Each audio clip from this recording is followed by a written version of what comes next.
Mr. DeMille, I'm ready for my close-up now. Yeah, I think you're good to go, Brian. Yeah. Okay, well, I wish to welcome everybody to the St. Catharines Heritage Advisory Committee meeting for Thursday, December the 18th. The time is 2:31.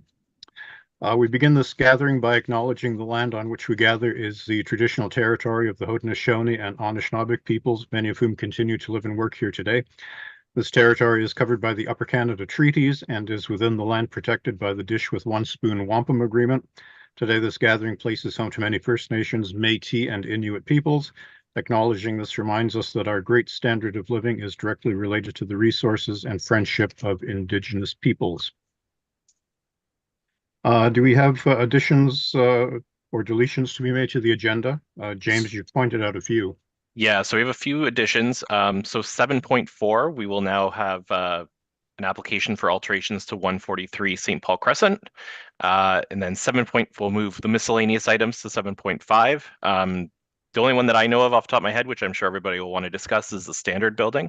So I can give a little bit of an update there, but if there's anything else that we want to discuss, we can throw it under miscellaneous.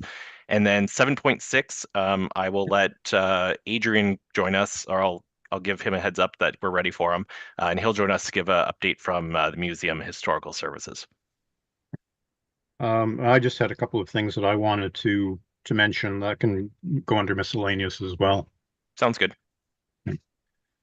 So that being said, I guess we need a motion to approve the agenda. Maria, I saw your hand go up first, and all in favor? Okay. Motion to adopt the minutes of the previous meeting from November 6th. Any questions, comments, changes? Robert.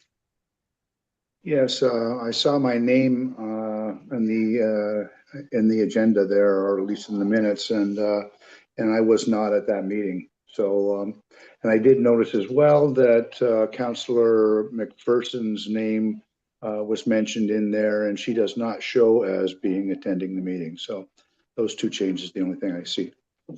Thanks, Yeah, Robert. well, I'll make sure to remove yours. And yeah, Councillor McPherson just came in for a couple of minutes and said Oh, I hello, see. and then left. Yeah, so that's I why she didn't know wasn't that there. because I didn't go. Yeah, but sorry about that, Robert. I'll remove you from the list of attendees. That's fine. Thank you. and you missed out on some goodies that day too. I'm sure I did. I was very disappointed missing that. Well, we'll have to do it again same time next year. Look forward to it. Thank you. Yep. Are there any other changes to be made to the minutes? If not, then I guess we need a motion to adopt the amended minutes.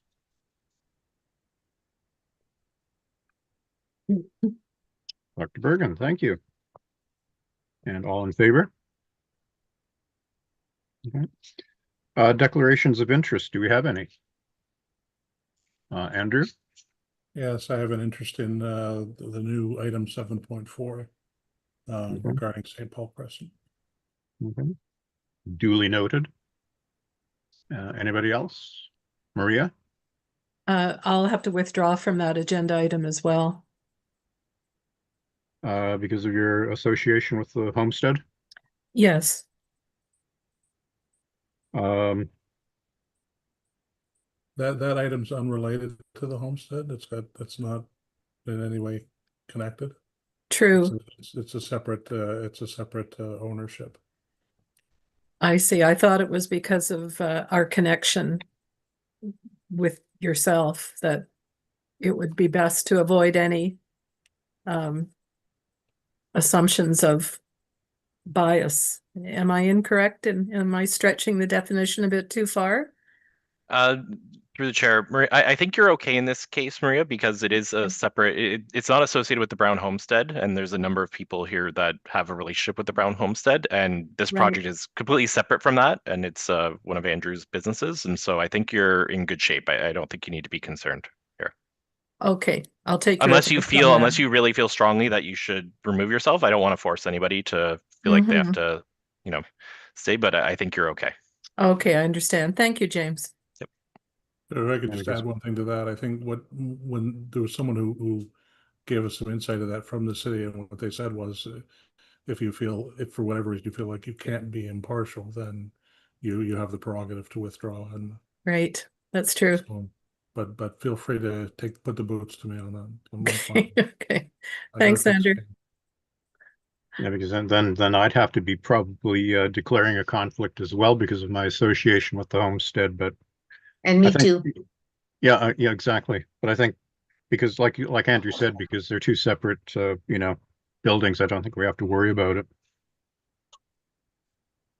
Okay, so moving on to, I guess, item 7.1, 3 Peel Street. Um, and Brent, I guess, will be razzle-dazzling us with the proposal.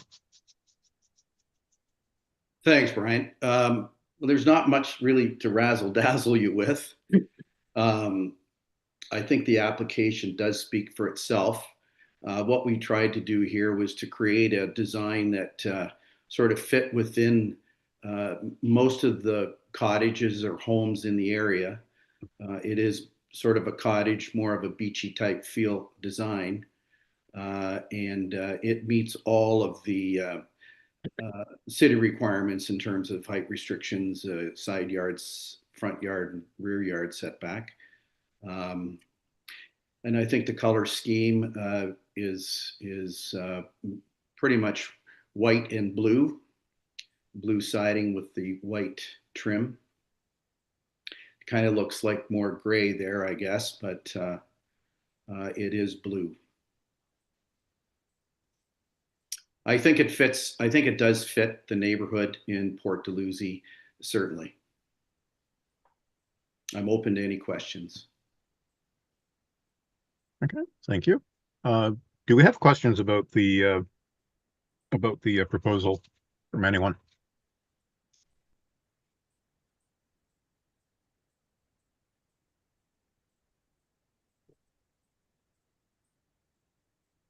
No, none. I have a question. I was Okay, trying to Lorraine? find my hand and I couldn't find it. And it just sort of a question that was curious as I was reading the proposal. First of all, was it a subdivided lot? Like, was there something previously there? I didn't see any mention of that. Ah, I might have missed it. yes, there was a previous home or cottage that was sort of falling apart, and there was an application for demolition, and it was granted. We had gone through quite an extensive research with a consultant on the heritage side of things, and it was deemed unsafe, and the demolition was approved. And this was about, I would say, 2 years ago. And it has been vacant ever since. So was it the same owner who did the demolition Yes. as, yeah, Yes, okay. correct. Can you see Okay. the image that I just put up on the screen? Yes, Yeah, so this was the original house that was there. I think the approval for demolition was, yeah, about 2 or 3 years ago now. It was early on when I started here. And yeah, so there was a HIA and everything done on it, and the committee and council agreed that it merited demolition. And then since then, this is what you see now. There's an empty lot there. right. I thought so because I was on the committee then, but I Mhm. just wasn't totally sure. So It okay, might well, have thank actually you. gone to the permit committee, the old permit committee, instead of this Maybe. committee. That's Okay, why maybe it, yeah. maybe that's why. Okay. That was my question. And you answered it. Thank you. Good question. Thanks. Any other questions or comments? Mark? Yeah, thanks. It's just a comment. I think the new design fits Port Dalhousie well. That's all I have to say. Good. Thank you. So I guess we need a motion to approve.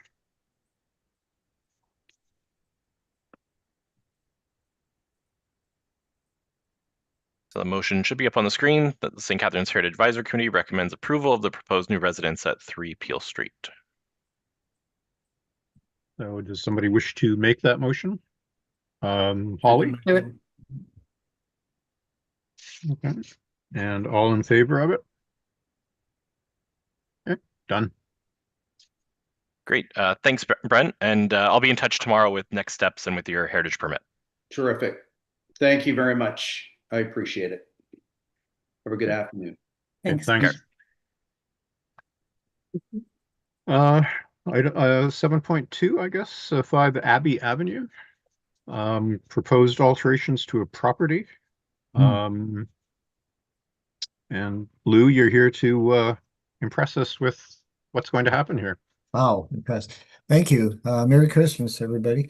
Yeah, so this is a little property, not unlike the one you were just looking at. That's amazing. But this one, it's owned by a little local family here. There's 2 brothers and their families. There's actually there's a house right behind this house. They've cleaned that one up, and I believe they're renting it or trying to rent it. And I understand this one is going to be occupied by one of the brothers and his wife. It's a very small home. It's 573 square feet. It's got 2 tiny little bedrooms. They were like 8.5 by 8 feet.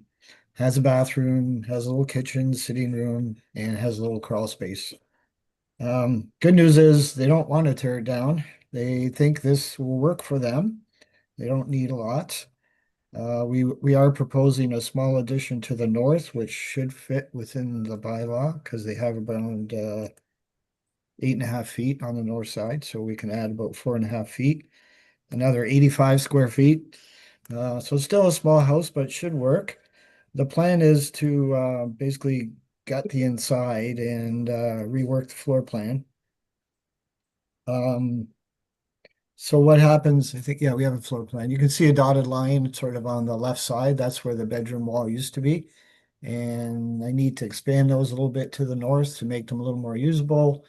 And that proposes that the front door moves also about 3 feet, or not even that much. Yeah, about 3 feet to the north. We've changed the windows. Didn't feel that the big picture window was kind of an appropriate use. There was a picture from, well, as it is now, that shows a picture window on that one corner. Felt like the windows that are on the side of the house were more appropriate. Like on the south side, there's 2 windows that are that kind of more narrow and tall, yeah, like that. So that's the kind of style we think belongs there. So the plan is the roof stays. We're going to remove the ceiling inside there, and we're going to retie it together. We're going to re-insulate it, obviously. And so they're going to have a vaulted ceiling the entire length of the house. And we'll have 2 little windows at each end letting light in, and we're going to have these little dormers that are real, actually going to let light in. They do want a real sitting porch out front. What they have now is kind of a little concrete little porch, not much good for sitting. So we do have that into the zoning department, but I believe we may require a variance for that. So we're not sure where we are with that. But the plan is give them a place where they can sit 2 chairs with a little bit of a cover over their heads, and they can sit and say hello to the neighbors. The idea, it's going to be asphalt shingles. All the siding would be hardy board. All the trim would be hardy board. Windows would likely be a nice vinyl window.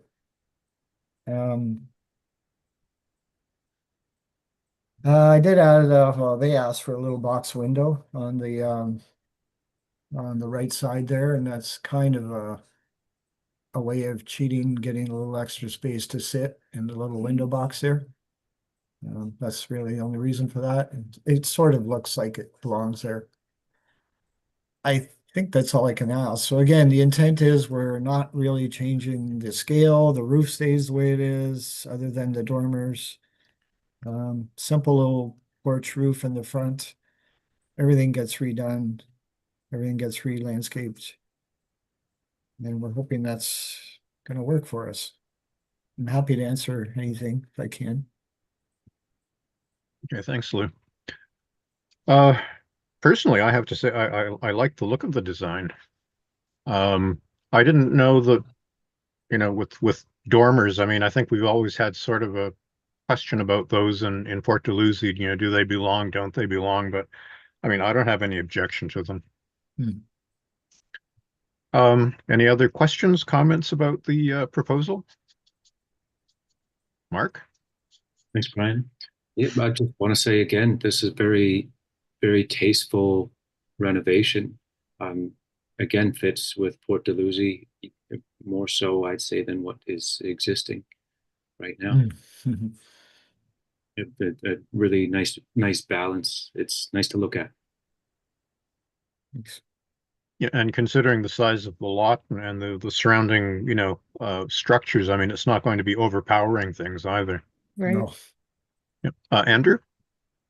I agree with Mark. We've had a lot of conversations about this part of Port Dalhousie and what's to be done there with some of these smaller buildings and buildings that weren't necessarily built to last a long time. And this is, notwithstanding the fact that there are some compromises to be made in terms of the guidelines with this design, it's a design that still fits in really well with the district, the intent of it. And I think something we have to consider in our role is that making these small compromises will allow this building to be retained. It'll give it a life, and that'll allow it, use and to remain. If we don't make these exceptions, this building's going to be around longer if we allow these types of improvements than if we reject them, because this building will be around much longer if it isn't updated and made livable. And I think this is an improvement in a bunch of ways that we should be supporting. And it's contributing to the character too. Dr. Bergen? I agree with all of the aforementioned comments. I think it's a really appropriate renovation to a tiny cottage, and it's not overwhelming at all. And I would like to move that we accept it. Any other comments before we vote on the motion? And seeing none, then we have the motion put forth by Dr. Bergen to approve the proposed alterations to 5 Abbey Avenue. So all in favor? Okay, done. Okay, thank you very much. Everybody have a great holiday. You too. And thanks, Lou. I'll be in touch tomorrow. Okay, thank you. Hopefully you'll get my emails this time, though. Yeah, I know. I will. Sometimes that happens. If not, All I'll right. make sure that they come from somebody at City Hall. Very good. Thanks a lot. Thanks. Bye. Thanks. I guess moving on to item 7.3, the Welland Ave Memorial School. And we have, I saw Rachel is here, and the floor is yours. Can everybody hear me all right? Always want to check, but okay. All right, perfect. So good afternoon, Chair and committee members. My name is Rachel Redshaw. I'm the Heritage Lead at the Big Leary Group, and today I'm here with Alex Walton, who's an intermediate heritage planner at the company. And so today we're going to be providing a brief overview of the draft HIA addendum. And it's for 17 Welland Avenue for the former Memorial Public School. And just as a this is just for information purposes. So there's no active planning application or heritage permit. We're just here to just get some initial feedback from the committee. So we can move into the next slide. So our agenda today, we're gonna be a bit ambitious here, but we're gonna talk a little bit about the project team, the site and the heritage status, background on the project, proposal, impact analysis, mitigation and conservation measures, and Q&A at the end. So let's see what we can do in 10 minutes. So here's the team. So there's myself and Alex from the Big Leary Group. So we're the heritage consultants on behalf of the client. I'm a member of the Canadian Association of Heritage Professionals, so known as CAP. Alex is an interim member. We also have Will from Tacoma Engineers. Will is a heritage engineer and also a CAP member. We have John from Phelps Home. He's a builder developer with experience with heritage inspired construction. We have Cody from Friat Turner Architects. If you know FTA, they do a lot of work in Guelph and Elora and Fergus with historic stone buildings. They're very familiar with infill in heritage or historic neighborhoods. And then we also have Aaron from NPG Planning Solutions, who's the planner on the project. So we're all here, the whole entourage, we're all here for questions at the end. In saying, I'm going to pass it over to Alex, who's going to go over quickly the site conditions in the surrounding area. Thanks, everyone. Thanks, Rachel, and good afternoon, everyone. Yeah, so to walk through just a bit of an overview of the site. So it's located at the intersection of Welland Avenue and Queen Street. And as Rachel mentioned, it includes the former Memorial Public School building, which operated between 1919 and 2015. A rear addition was added to the school building in 1953. And then the District School Board of Niagara subsequently closed the school in 2015 after completing an accommodation review. It's currently zoned institutional I2 with site-specific special provisions and a holding provision that were previously implemented to support a previously proposed development application. And the building, as it stands, is currently sitting vacant, but our client is obviously eager to obtain the necessary approvals and to support its adaptive reuse, which would ultimately lead to occupancy. If I can, yeah, thanks, James. Okay, so this slide shows a historic image of the building from 1959 that you can see on the top, and then there's an image of the floor plan, which shows the 1953 rear addition. So you can see the original portion of the school is shown in purple. It's more or less rectangular. And then the 1953 rear addition is shown in blue, which added some additional classrooms to support more students. Next slide. Okay, so just to walk through the existing conditions. So the building's 1 story in height and constructed out of wood framing and brick veneer with stone detailing, mostly found on the front facade. The main entrance of the building is symmetrically located and features a decorative stone surround, which you can see in image 1 there. The building also features a stone string course, which runs horizontally above the windows and doors along the front facade. And then the side facades are generally kind of more utilitarian. But you can see that the stone string course does continue along these facades as shown in photos 2 and 3. And then the rear addition, it's also 1 story and it's constructed out of brick without any of the same kind of stone ornamentation. The interior photos on this slide show the front 2 rooms, which are proposed to be retained in the front bay of the building. Next slide. Okay, and then just to provide a bit of overview of the surrounding area. So as you can see from their aerial images here, there's a mix of uses and building typologies in this area, which range from single detached dwellings to mid-rise, medium density built forms. So for example, there's a contemporary townhouse subdivision, which is located to the west of the site at Montebello Place and Welland Avenue. And then there's an 8-story apartment building located at the intersection of Ontario Street and Welland Avenue.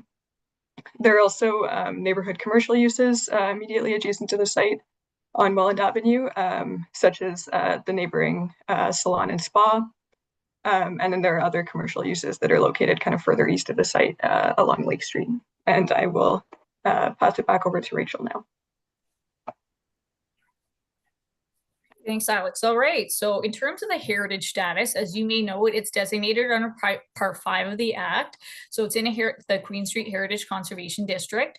That means that the interior of the building is exempt. So under Section 42, so it's not individually designated.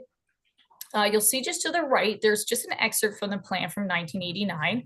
Now, this was the proposed delineation. This isn't the actual legal delineation. So you can see that in blue, we have the subject site. It is included in the boundary because that's legally how it's done. But I think it's important to understand that the intention here from what was in the plan in 1999 is that they were identifying just the front portion of the site as warranting long-term conservation. And we can see that actually reflected in the property profile in the HCD plan, which you see at the top, and the evaluation that was done in 2019 at the bottom. And so the key features that were mentioned here are the majority of them are based on the front facade and the front facade features. So there's emphasis on the front entrance. There's a sightline and visual relationship along Queen Street towards the front facade. Which is supported by that setback. So you have that large front lawn, the 1-story height, and then those string courses that you saw in the previous slide that were along the front facade, along the side elevations as it extends to that the original portion of the school. So just remembering that as we go through this slide, remembering that this is how we assess impact. So we're assessing impact against the value or the attributes that are identified here. So we can move into the next slide. So as Alex mentioned, the school was closed in 2015. So we're going on 10 years now. We obviously, we don't want to keep historic buildings vacant. That's not the best thing for them. I sometimes give projects nicknames, and I gave this project 6 Ways to Sunday. Okay, I honestly have not seen someone look at so many different variations, and so we're going to just talk about one of them. This was one of the more recent ones. So this is not the current proposal. This was one in 2019. And this was to retain the front bay, which you can see there in the rendering, and there was the integration of a 6-story building. You may remember this from before. There were also 53 townhouse units proposed. So at the time, one of the main comments from staff that I've put there was that they believed it was highly visible, the 6-story building, and it was not subordinate in size. So there were several cultural heritage studies that were done based on that proposal. So there was an HIA done in 2019. That's why we are doing an addendum to that HIA, as well as other plans that you can see there listed that were relevant to the retention of that front bay of the school. So that similar retention scheme is going to be brought forth into our next slide, into our current proposal. So here is the current proposal. And so I separate into 3 sections. So the first part is in terms of the school. So it'd be the retention, stabilization, and rehabilitation of the front bay. So there was a classroom, and one was, I believe, a library, and we also have that front foyer. So there would have to be a zone change to allow for commercial use. So the proposal is to have commercial use in this retained portion. So they would enclose that rear part, and that there would be 2 units, which would amount to about 2,500 square feet of space. There was a marketing analysis done as well, just to ensure that that's a viable amount of space to use in that area for commercial space. And then in addition to that, there was a proposal to sever that commercial portion, so the part with the school off, from the remainder of the property. The remainder of the property would be used for residential use, which would consist of townhouses. So you can see there's 7 buildings. They're 3-story in height, so similar to some of the buildings you see along York Street, so the apartment buildings. There would be 152 units, 167 parking spaces, and as you can see, located to the rear of the school. So we have that front yard, that deep front yard, we have that retained portion of the school, and then an additional buffer and setback to those townhouses. So the rendering I know is quite small here, but it's just to show that there's very limited in terms of the changes to what you would see visibly along Queen Street. And that is too, if you were looking straight on towards the building, and that's relative to the view that was identified in the HCD plan. And lastly, that front lawn that you see with that semicircular pedestrian path. Okay, pedestrian path is going to be retained, as well as the 2 flanking trees. So the front lawn is also just as important, or maybe a little bit less, but important to the site and to the HCD, and so that will be maintained as part of the proposal. Okay, we can move into the next slide. So whenever we're looking at changes in an HCD, we do need to look at the plan. And so a plan is now is required with an HCD. So it is interesting, the HIA that was done in 2019 actually didn't speak to the plan. So that is included in the addendum. And so what we have to do is look at the principles and guidelines. And here they refer to them as, policies and guidelines. And in the plan, it is dated, refers to them as principles. But nevertheless, we did do a review of these principles and guidelines to assess the compatibility of the proposal. Overall, it is compatible, and the reason being is that those attributes that we discussed in that previous slide are intended to be maintained. So the front facade, that front lawn, the sight lines, the visual relationship. What is going to be removed that was identified would be a part of those string courses, right, for the remaining of the school on either elevation. The other details that we don't have at this point is we don't know the details of the townhouses. It's very early in the process.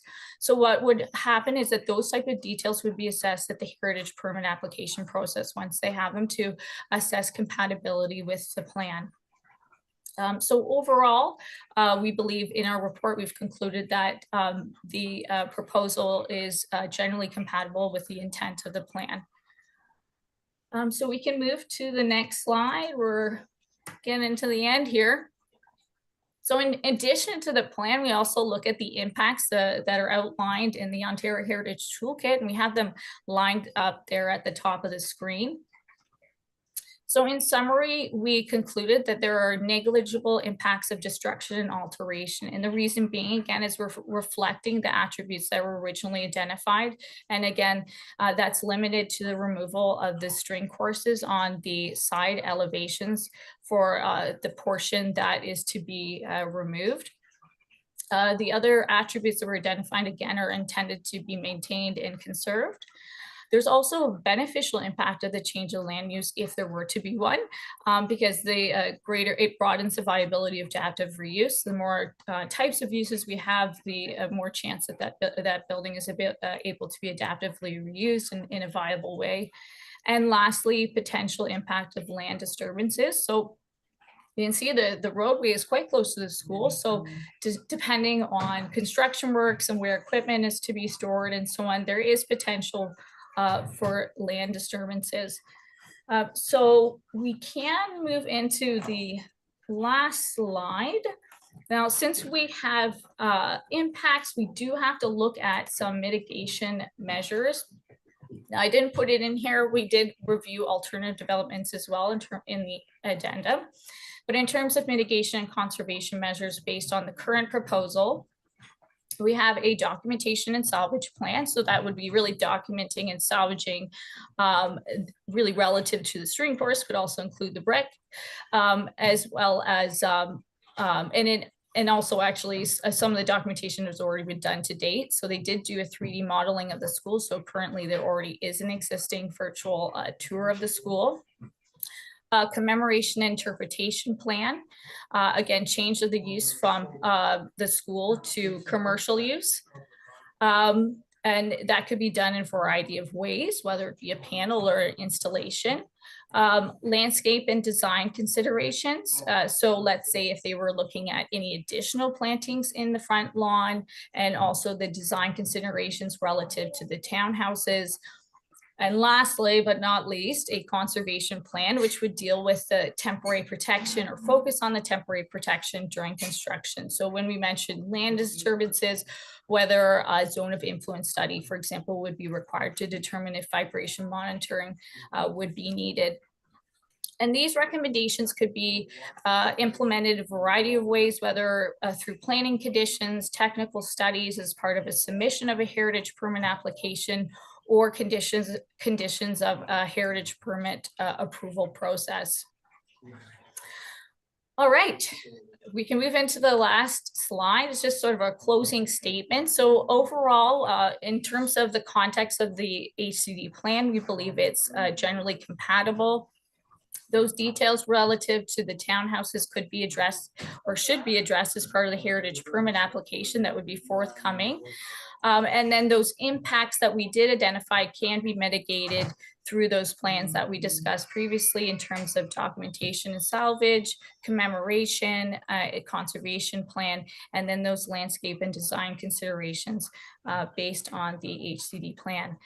So that is the end of my presentation. We do have the whole group here for questions. So I have their names up there on the screen. We are just, again, looking for some initial feedback from the group. There's no decisions in the application. Any plan application has not yet been submitted, but just interested to get some initial feedback. Okay, thanks, Rachel.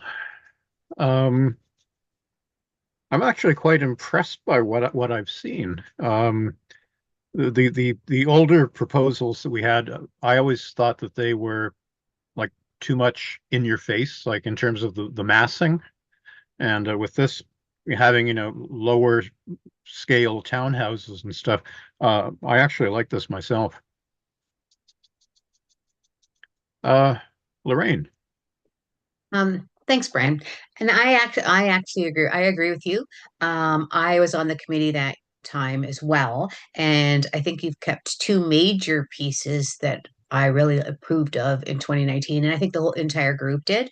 The first was the keeping the facade of the school building. That was one of our sticking points, and we weren't prepared, I think, at that time to approve it unless you were able to do that. And so I'm very, very glad to see the facade will stay. And then also we talked about, the front lawn being retained. That was something else that was interesting as well. And then the last point that we talked about last time that you've included this time is the commemorative area in the front, in that front area. And it was a library. This is my first teaching assignment at Memorial, so I know that school very well. It was an office, a library, and a classroom. And we talked about commemorative plans, including, historic pictures of the school, or maybe some pieces of something from the school if possible. We thought that was a great idea. So definitely those major pieces have been included and I would agree that that's a big plus for the plan. You had mentioned that there wasn't really much detail about the townhouses, but I did read they were going to be stacked townhouses. So in comparison, how high would stacked townhouses be to the prior plan of the apartment building? Would it be much shorter or not as tall? I can. Okay, sorry. Yeah, Aaron, you go ahead.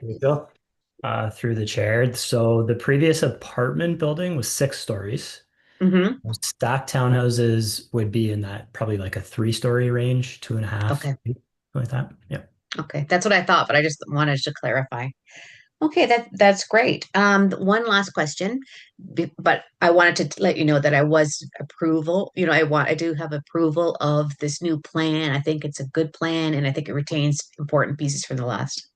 The one question I had was, when I was there was amazing flooring in the building. The whole centerpiece was where our gymnasium was. It had a very unique construction where the center was the gym and also the stage, and it had just beautiful wooden flooring that was original, I believe. I'm just wondering if that's still there. Is there any possibility of keeping that for anything? Is it still there? It is. Hi, committee. My name is John. I'm with the builder developer. The floor is still there throughout the school. It is a little worse for wear.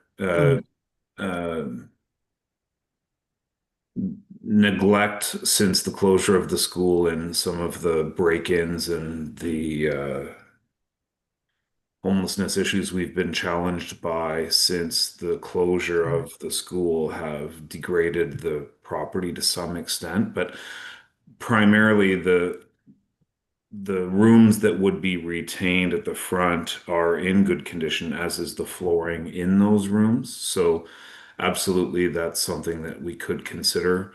retaining within the new building to,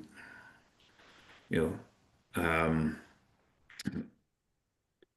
ensure that we're not just keeping the facade, but keeping sort of the interior attributes as best we possibly can. Okay, thank you. There's a lot of people in St. Catharines who have very good memories of Memorial School. So I think whatever you can keep would be great. Okay. Thank you. Okay. Any other questions or comments? Mark. Yes, thank you. I'm wondering if there's any design support system for the front facade to not risk any damage from digging and all the motion that's going to be created and vibration on site to not Yeah, damage the facade at all. yeah, So through the there's no chair. risk of collapse or anything.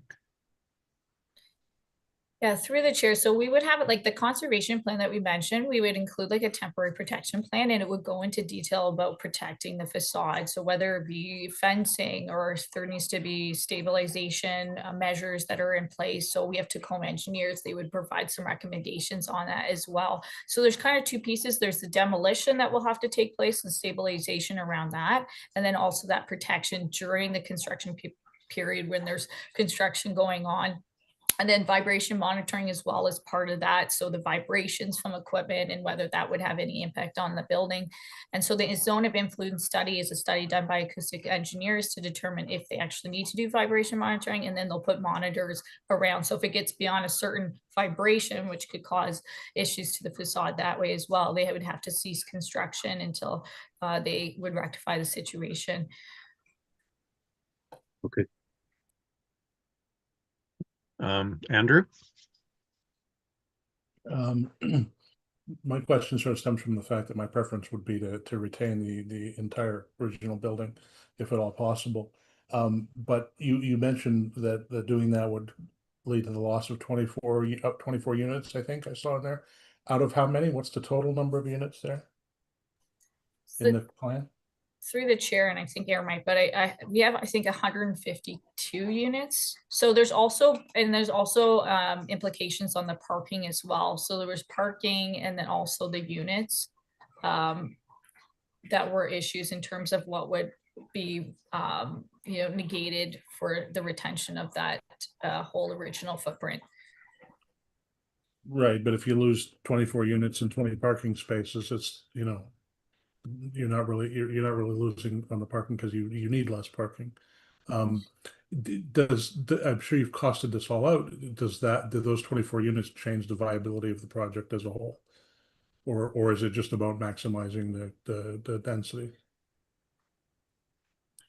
I can speak to that, Andrew.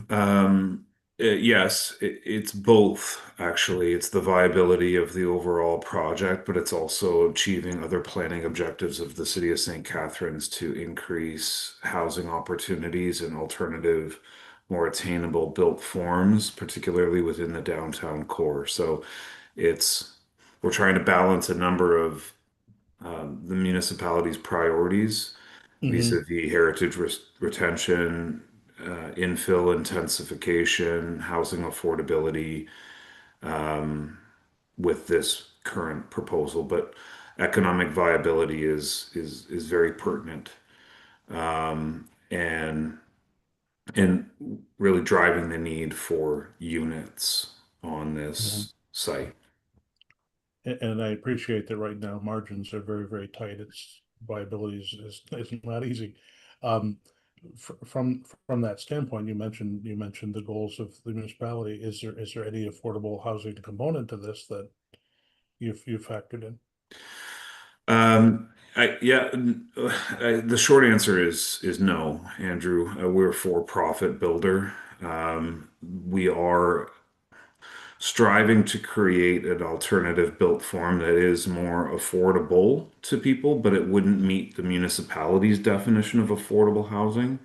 It's what we would call the missing middle or the attainable housing, what is today the new entry level housing for, younger people, ideally. Not to say that empty nesters wanting to downsize into one of the bungalow units within these stacked townhouses, they would be more than welcome to purchase a unit as well.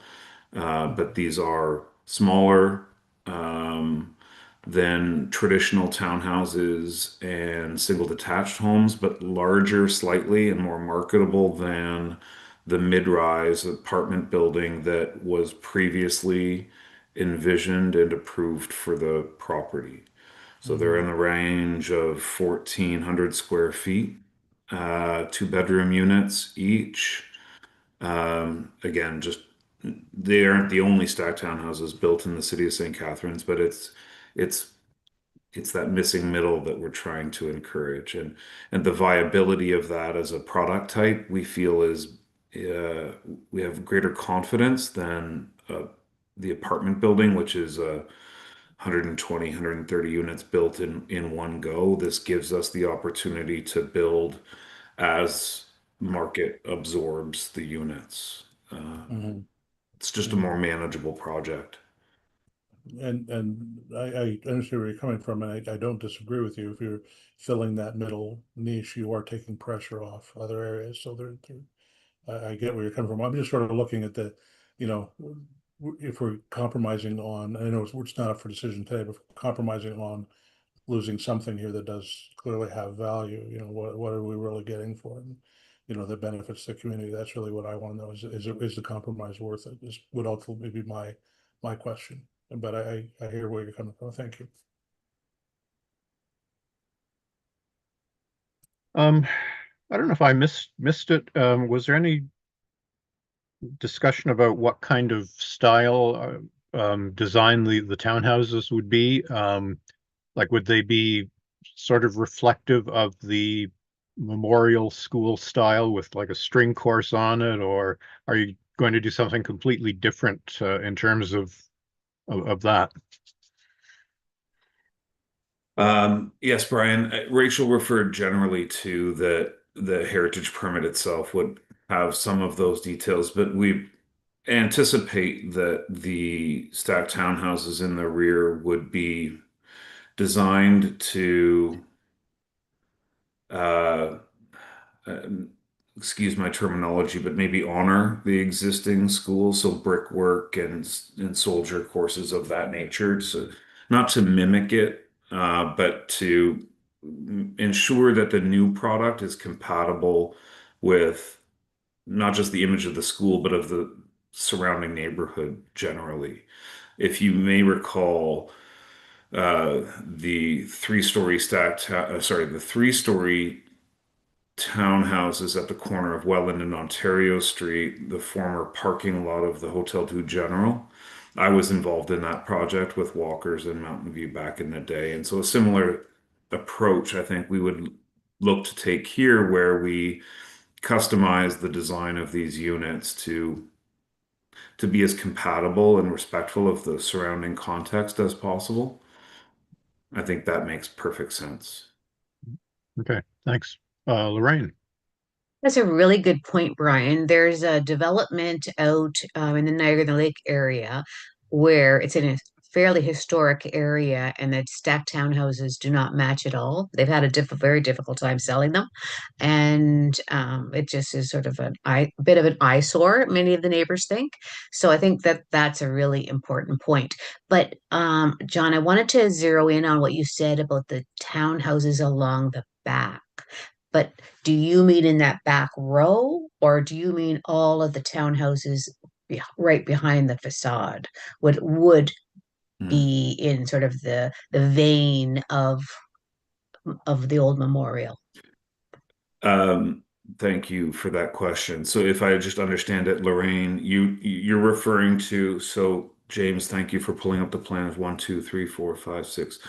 All 7 of the blocks would be designed accordingly, not just the 2 immediately adjacent to the school. I Right. think that we would want to have some variability between the blocks. They wouldn't all be identical, but they would be Mhm. characteristic of one another, I believe. Um, Well, I don't think anybody would want them to be identical, but I Right. do think that they would want to have that same characteristic in some way. Right. And I think that would be the objective of Phelps as well. I don't know of the Stack Townhouse project in Niagara Lake that you're referring to, but it's often that they are more modern and box-like. It's Uh, actually in St. David's. I was sorry. saying by Okay. Niagara in the Lake. I was trying to be vague. Well, so what I can say, the old racket club on the highway where there are these stacked towns being built currently, those are tradition. Those are what we would more contemporary, modern in Mhm. design. I think these ones would differ from those slightly, as much as we can accommodate within the architectural design. And I don't want to speak for the architect on the call, but to the best of our ability, they would be designed to, like I say, uh, um, uh, not commemorate, but they'd be as compatible as we could make them. We are doing the same thing in a similar project in Smithville with those building designs. Brick, red brick, um, more residential looking than the Mhm. than most of those stacked townhouses are being built to look more contemporary and modern. Right. And I would agree with Brian Context that is that's important. really, really important. And while I have your attention, I want to ask you one more question. The page, and this is just for my curiosity, the pages that follow the main section about this proposal, there's many pages that follow. Is that just is that the purpose to show us the viability of the project? It was talking about different areas that were having sort of rental properties or properties in the submission.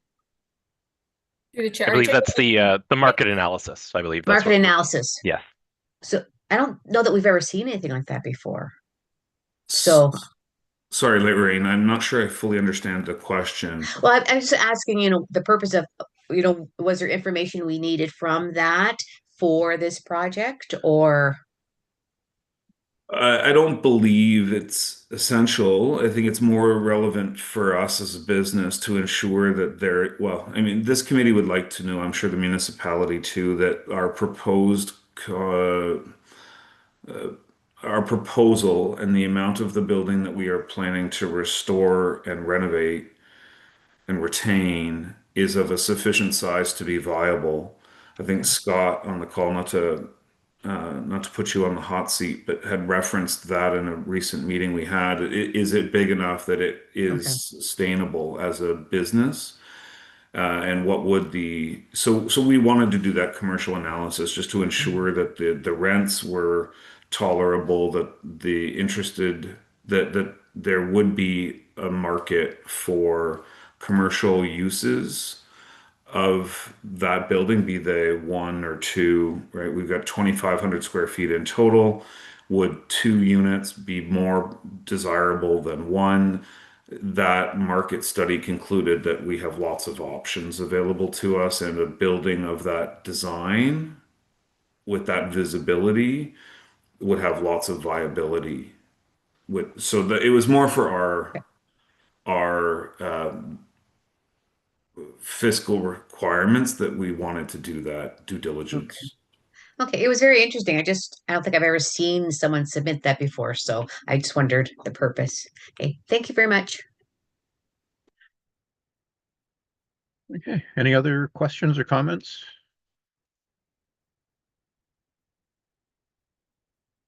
No, not seeing any. Okay. Well, like I say, so far I really like what I've seen. I'm quite pleased with this, and I'm sure we'll be hearing more about it in future. So I guess seeing this was more a Q&A information session, I guess we should just maybe have a motion to receive the information. James, is that okay? Yeah, I think that's okay, unless the group wants to make some sort of motion saying that they support the proposal. But I think it sounds like the feedback that the group has received has been really useful. And obviously it's something that staff will take into consideration as well as the application is made and as we work with the developer on the proposal. So it's up to the group if they want to pass a motion or not. But I think a motion to receive is just fine as well. Because this, I assume this is going to be coming back to the committee at some future point. Yeah, it will. It will come back as the planning application is more fully developed. You know, so I think that would be the time, I think, to make the, vote in favor of it, rather than doing it now. Yeah, I agree. Does anybody else have any, Lorraine, objection to, no, we can't do that? Oh, Lorraine, you're on mute. I was making the motion, sorry. You're Too making a motion? eager, maybe? So you're making a motion to receive the information? Yes, just to receive the information, because I agree that we could make the motion to approve it later when we get more details. I think we've said, as James said, in the areas that we're supportive in terms of the proposal. So I think that's good feedback enough. Okay. So Lorraine's put the motion forward that we received. So all in favor? Okay. Looks like it's done. Thank you, Great. everybody. Thanks, everybody. See you again soon. Okay, thanks. Is it just me or is it getting dark in here now? Let there be light. Okay, item 7.4, 143 St. Paul Crescent, alterations to the parapet wall.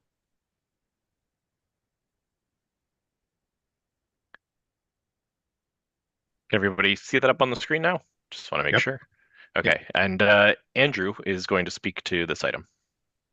When we speak about the parapet wall, we're talking about rebuilding the front parapet wall based on the historic photos and evidence that we have.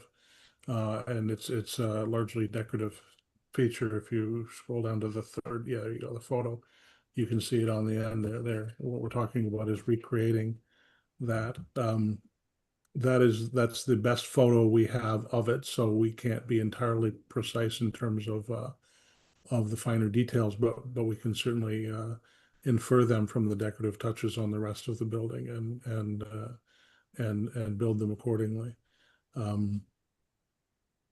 So that's really the plan, is to recreate that historical facade, which is the goal for all of those buildings across the board, is to, as much as possible, recreate the historic facade based on historical evidence. So it's going to be using the bicolored brick, the red and yellow brick. Yeah, it's new brick, but it's the similar, it's the same dimensions and so on as the historic brick. We looked at using reclaimed brick, but we're more comfortable with both the durability and the cost of replica brick rather than reclaimed brick. What's the roof cladding going to be on that? Is it like asphalt or? The roof actually has just recently been redone. There were a few leaks and issues up there. It was actually very curious construction. There were multiple modern layers on top of it. It's a flat roof, but when we stripped off the modern layers, what we found is that there's actually rather than a slight peak in the center of the roof like we thought, it's actually a barrel shaped roof, so the water flows off on both sides. And believe it or not, on top of the roof itself was tongue and groove wood, almost panels that sort of created that barrel shape, and then it was covered with tin, was the original. So once we got down to the original, that's what we found. Most of the tin had degraded to the point that it was not, salvageable. I was hoping to save some samples of it, but as much as possible, the original material was kept in place and covered over rather than remove it. We sort of preserve it in place, put the modern roof on top of it, and that hopefully will keep our tenants dry for now. No, but I meant with the reconstructed part. What is that going to be clad in? My apologies. Yeah, no, the reconstructed part, we're looking probably at putting a copper cap on it, I think. Oh, Very tasteful. Yeah. It'll look great. I think that appears to be that there was some metal cladding there originally, and I'm a fan of copper, so. And I'm sure so are copper thieves. Mhm. So hopefully they will not spot your copper roof. Yeah, well, it's just that small area. Hopefully, that's not tempting enough for them to go up there. But I've used copper elsewhere, and I've never had a problem. So maybe I'm just lucky. Okay. It's not easy to Um, get up there either. So Other questions or comments for Andrew? Holly? I really like this, Andrew, that you're doing this. I think this is just fabulous. It's a real ode to the architecture of the area. And yeah, I just wish, like you said, there was more pictures of this building. It's Mhm. sad that there isn't anything that you've come across. I'll have to talk to my old friend from Western Hill and see if he's got anything in his archives. Please do. We've been engaging Yes. with a bunch of people from the area, and we've come up with some interesting stuff. Unfortunately, the museum has come up a little dry. Although that one photo you did see, um, I have the copy we have of it is a small one, but it appeared in the newspaper some years ago, and it's credited to someone I know, the fellow's niece. He lives in Buffalo, so I'm hoping we can get a copy of the original. In which case, we can do a nice high resolution scan and maybe see some more details. So. And is that story true that the height of the fire halls, the reason for the height in some of the rafters were to hang the hoses from the fire trucks to dry? Have you heard that before? I have. I think that's true in some cases. If you look at there's a couple of examples of that. There's one I was thinking of that there's sort of a large, almost turret type of thing interior in one of the old firehouses, and it was used for that to hang up hoses. We don't have anything like that here, but 2M Architects on Lake Street are in an old fire hall, and they have a tower where the hoses used to get hung. It's really there neat. you go. They had to dry out. They were made out of canvas. Hmm. That's why I was wondering if there was anything that you had come across, maybe in your building. Not yet with these buildings, and every time you open something up, you get a surprise. So there's a lot of mysteries and stories left to be discovered here as we get into it. So we One found in one of the other buildings we found an old stairwell just the other day. So which surprised us. one building on St. Paul Street that used to have a similar kind of roof line was the one where Larissa Brodsky has her office. And I think there's some closer photographs from the 1880s, 1890s of the front of her building. Maybe that might give you some ideas about, you know, style and construction methods and stuff. Do you know the construction date of that building approximately? Is it It's contemporary with your building, I think. So definitely worth a look. We've been looking at other fire halls around Ontario, and it seems they all have their own little decorative something, but no, we haven't found sort of a pattern yet that we can rely on. But yeah, that thank you. That's definitely worth a look. Dr. Bergen, you had another question or comment? Yeah, I was just curious. We've talked about this building a couple of times. But what is the long-term use for the building? Where is it headed? Uh, well, you heard my question in the last one. I am also a for-profit builder in this particular case, and but we're hoping to add. We're hoping to do a restoration of an adaptive restoration of the original buildings in front, storefronts below, residential above. The firehouse will be depending on what we discover. My goal is to have the lower bay opened up again. In the historic photos we shared before, I don't know if you had a chance to look at it, but you can see there's a photo of the old horse-drawn wagon in there. I'd love right now that's an apartment divided up. I'd love to open that up again and have that be, some sort of gathering space for events, meetings, etc. So it'll have a community purpose.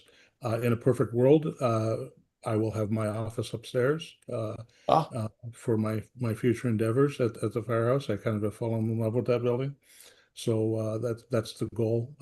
If not, it will likely necessarily be commercial because it's hard to access on its own. And then the rear section, the cinder block 1950s edition, we're planning to remove that. It creates a lot of space in behind the building, and we're going to do ideally add some affordable housing units back there. That's the goal, which you can do as a for-profit builder. Not necessarily if you're maximizing every nickel of profit, but it's I'd rather do something there that is needed than do something that we don't need more $900 million townhouses in St. Catharines. I think we can all agree on that, right? So looking at something that is meaningful, but also that pays tribute to the history of the building as a significant building in that neighborhood, in the often overlooked Western Hill neighborhood. Well, if your office is going to be on the second floor, you'd better make sure you've got a fire pole that you can make a quick exit to the ground level. Based on that flow, sliding down. I know where to look for it. I don't be surprised if it ends up there. Mark. Yes, thank you. Andrew, I really like the idea of you recreating the parapet as it was before, kind of keep having that same massing of the three buildings as it was before, and creating a consistent street wall, if you will. It's a good idea. And also, why was it removed in the first place? Do you know? Do you have any record of that? I don't. My theory, and you often see in buildings of this vintage, the parapet walls end up not lasting.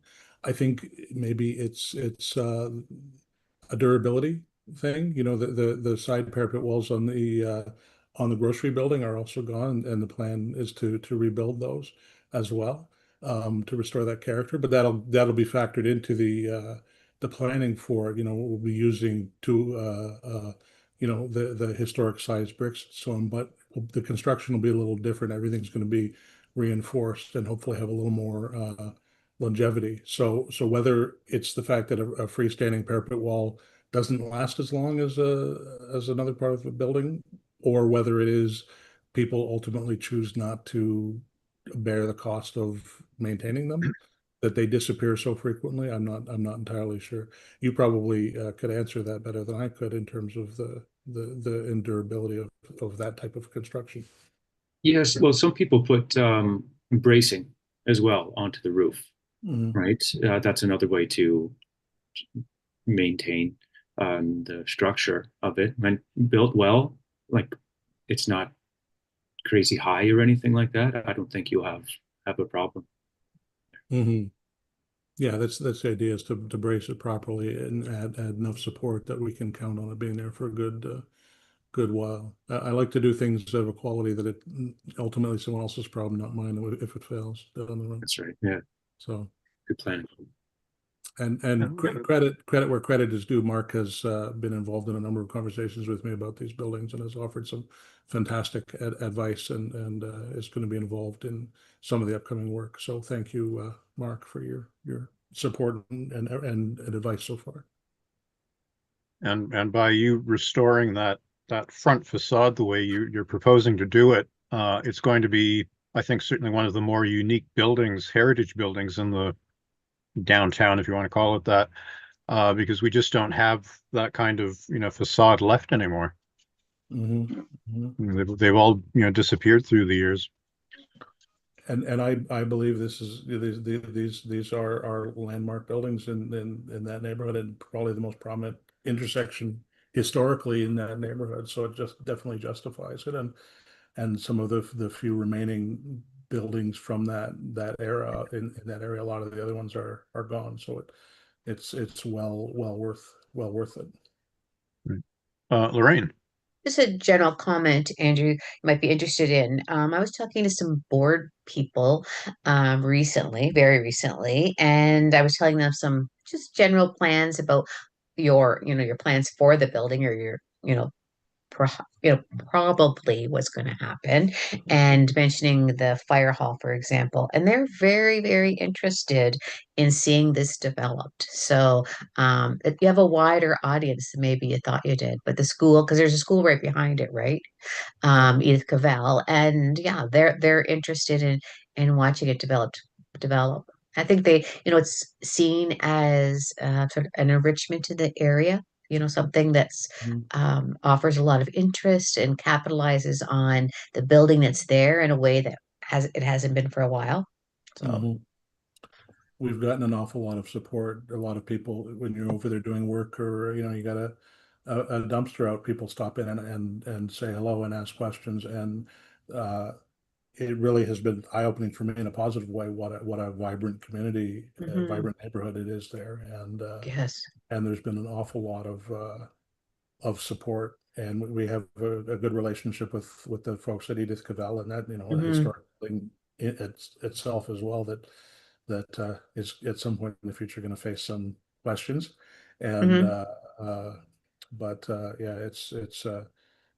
that's been one of the most fun parts of this project is meeting people in the neighborhood and hearing their stories about what those spaces mean to them. It really has made it more important to me, that process.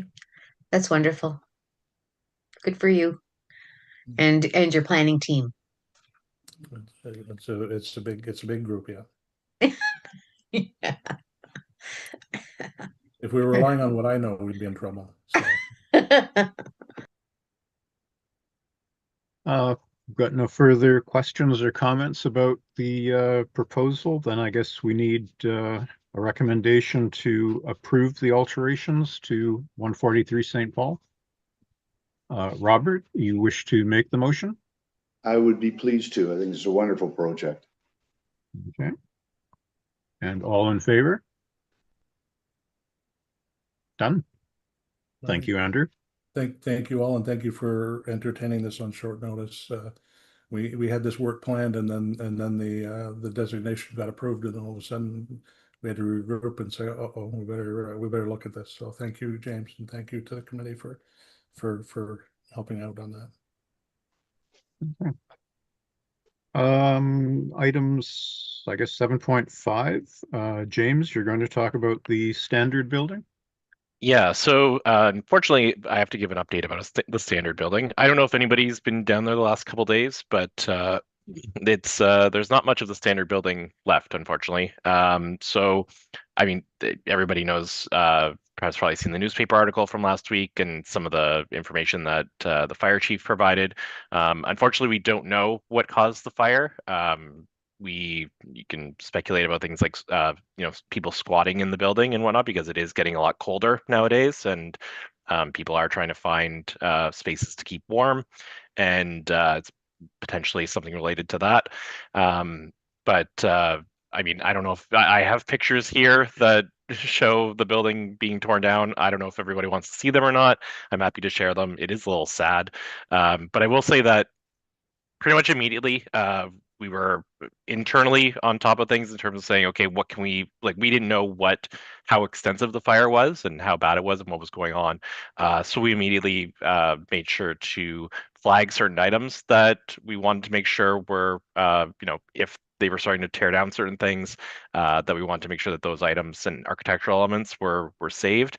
So I do have a couple pictures of those, so I'll share that. So the main part that I was very concerned about was the rear, I guess the rear portion here on William Street. Sorry. This is the one-story portion at the back. I took this picture yesterday as I was leaving work, and there were stone medallions, basically, or probably about a foot by a foot on either end of this.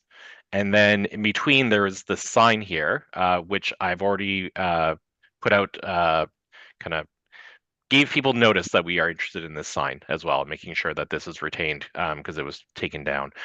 So hopefully it'll be in our hands very soon. But at the very least, we do have these medallions. They are currently sitting in the mayor's office, so they're in good hands right now. Essentially, they're in decent condition. I mean, they're very old and they've been exposed to a lot of weathering over the years, especially as well, just salt and everything that gets into the air, especially during the winter time. So you can kind of rub your thumbs on it, and it does start to lose a little bit of the texture. So the plan is eventually to send those over to Adrian and Kathleen at the museum. And there's one there, and there's the second one as well. They're pretty good size. They're pretty hefty as well. And so hopefully they'll be in good enough shape to be shared and made part of whatever Adrian and Kathleen decide to do at the museum. And so right now, that's kind of what we've been able to salvage. There's other elements that basically the demolition crew has said, when they get to certain parts, if there's things that are intact that, look interesting, they will let us know. But the building in large ways, and unfortunately, I'll show a couple of the photos. There's not a lot left of it. And this was as of yesterday morning. And they were working on it throughout the day yesterday. And you can see, there used to be a very large facade right there, right? So that's very unfortunate. Sad to see a building like that lost. You could even see on this side some of the old brickwork underneath the cladding, because the original building was gorgeous. It was a fantastic facade, and at some point, and Brian, you might know the date off the top of your head, but they covered it with what we see now, which is kind of unfortunate because I think what it originally was one of the nicer facades in the downtown. The other main concern that we've had throughout is the La Scala building next door, obviously. It doesn't look like any of the fire damage kind of went onto this side of the standard building. But we did notice that there are issues at the back of this building. We're not sure if they're related to the fire or not, but you can see here, and I don't know how well, unfortunately the angles were difficult to get back there, but you can see here that the roof has essentially collapsed in at the back here. Like I said, don't know if it's related at all to the fire or anything like that, but this is in very rough shape at the back. It's actually the wall on the other side of this. There's about 6 inches to about a foot between this portion of the building and the wall of the standard, and the brickwork actually is pushing up against the standard building. So because the peak of the roof has collapsed in, it's pushed out those walls. And so the concern right now is when this part of the standard building gets removed, what's going to happen to the brick and everything on the other side of this here. So we've asked for a structural engineer to take a look at this building, see what's going on. I met briefly with him yesterday on site, and he was able to look at this portion at least and tell, it's in rough shape. You can tell from the exterior, but you can tell also interior as well. The harder part was the main restaurant portion, because all the finishes in there are actually still present. Seeing what's behind those finishes isn't possible right now, and so hopefully in the next couple of weeks, we will have a structural assessment report given to us, and we'll have a better idea of what's going to happen here. But really from, when you see a fire next door to a building like this, you have to be very concerned about what's going on, and it is kind of a priority for us to make sure that we can hopefully be able to, even if this part needs to be removed because it's in too rough of shape, hopefully the main portion of La Scala can be retained. But we'll know more once we get the structural assessment, and I'll be able to provide an update to you at our next Heritage Committee meeting, if not sooner, if I'm able to share information with you via email. I'll be sure to do that. So that's kind of where we are right now with the standard building. Demolition is ongoing. I was working from home today, so I haven't seen how things are going there today, but I'll be down there tomorrow morning first thing to check things out as well. So sad situation, really unfortunate. It's yeah, I don't know what else to say about it, unfortunately. It's sad to see. So happy to try to answer any questions. There's certain stuff because of the nature of the what's happening. I don't know how much I'll be able to share, but I'll try my best. Okay. Well, I've got, three things right off the top. Yeah. That print room where the medallions came off, is that going to be completely leveled? I think everything is going to be leveled. There is a lot of fire damage in the back. I think I have a picture at the back. Hold on, let me see if I have it ready, available. Because my understanding was that print room was designed by Nicholson and Macbeth. I don't know how true that is. I mean, Okay. if it is, it's a significant little piece of their work and probably an early example of it. So it's hard to, this is the wall of that portion here, and there's fired, like this part here behind it has already started to be removed, and there's fire damage all along the back here. I don't know if any of it got into this portion, into the portion that you're referring to, Brian, but yeah, it wasn't good back here. There's a lot of, you can see a lot of the wood, a lot of this wood here and everything, and the materials here, a lot of it is charred. I don't know how well you can see that, but yeah, it's in rough shape back there. So, but even if some part of that, that print area, like closest to William Street, if even some part of it could be salvaged, that would be nice. Then out on Queen Street, above the main door, there was like a lintel or whatever you want to call it, that had the words "the Standard" in Gothic type. Has that been trashed? I haven't heard anything about that piece. I will ask though about that and see if anybody has seen that yet. They basically, I mean, the excavators, as they've been pulling down stuff, they've been pulling it down into piles. I'm not sure how much they're sorting things by material type or if they're going to sort things out later on. Right now, because of the safety issue related to the building, they're trying to pull it down kind of as quickly as possible, because it isn't safe right now to keep it up like that. So I will reach out and find out if anything else has been salvaged. But so far, all we have is what's been from the William Street facade. Or all I know that we have, because we have it in hand, is from the William Street facade. Yeah, because that lintel that says, "the Standard," I think would certainly be a significant item to try to salvage if we can.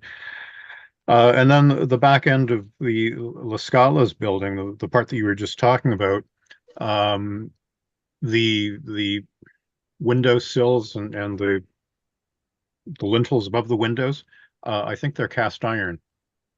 They certainly look like it, yeah. When I was on So site they there, yeah. would be, if that section has to be demolished, I mean, that might be something worth trying to save them. I don't know, because they're, significant being, cast iron. Yeah, and I got to go in just the back part there, and I mean, there's been a lot of change. Like there's holes in the floor. There's lots going on there, unfortunately. But I think there likely is material there that hopefully we can salvage, and once we get the structural assessment, we'll flag that for them and say, we'd like to see that stuff retained. So, yeah, thanks, Brian. Okay. I don't know who had their hand up first, Mark or Lorraine. Mark did. Okay, Mark. Thank you. Mine is building on what Brian was talking about on the William Street side. I've been down there a few times since the fire, and I don't recall the amount of damage to the parapet above the sign beforehand. I think that was done after the fire, and I'm wondering why. I think we should find out if there was a lot of fire damage in that spot, because it's a significant portion that may not have been affected and can still stay. Because I've heard from a few members of the community that they'd like to see that, at least that facade stay.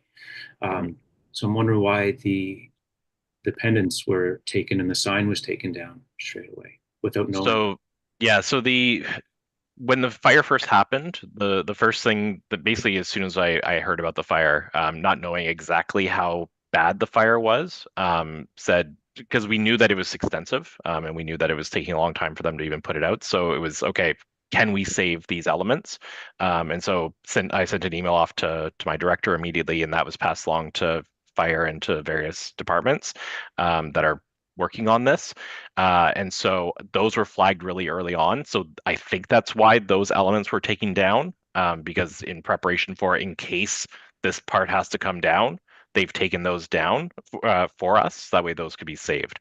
So I haven't been in that part of the building. I'm really basing my assessment, I guess you could say, of how much damage was happening based on what I could see from the street.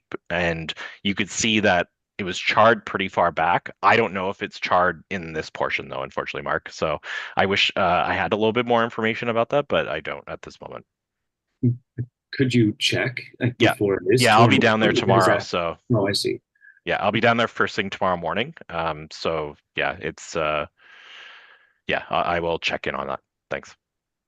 And also, there's been like quite a few fires on significant buildings that have been vacant for a while. Is there going to be any accountability on owners having buildings like this sit for so long without monitoring and security measures implemented?